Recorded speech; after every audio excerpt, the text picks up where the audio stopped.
You're not watching Mad Max. This is Cruiseman's Garage, and today we're installing a SuperBrace on this Kawasaki W650.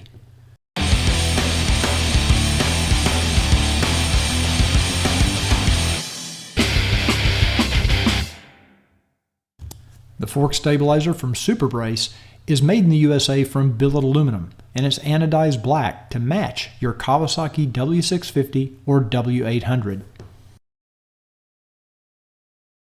The tools needed for this project are a 5mm hex wrench, 5mm hex socket, 6mm socket, a ratchet, and a torque wrench. Before we start, make sure you have the correct SuperBrace for your year and make and model of motorcycle.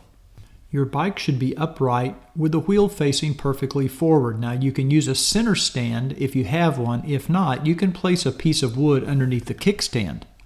Using a 6mm socket, loosen the axle pinch bolts on both front forks.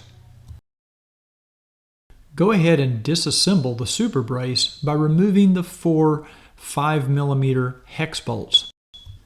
Once the bolts are removed, you can separate the two halves of the SuperBrace.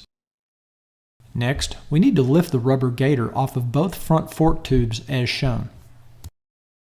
Now we're ready to install the SuperBrace. The brace is machined so that it fits down properly over the top of the fork tubes. Remember, the bolt holes go to the rear. It's always nice to have an extra set of hands to help, but you can easily do this by yourself.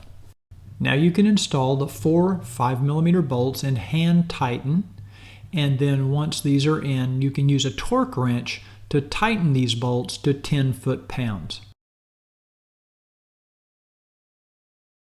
You can now slip the fork gaiter bottoms back down over the top of the SuperBrace. It is very important that you retighten and torque your axle pinch bolts to the factory torque specs for your motorcycle. Before you ride, make sure that none of your cables or hoses are in a bind.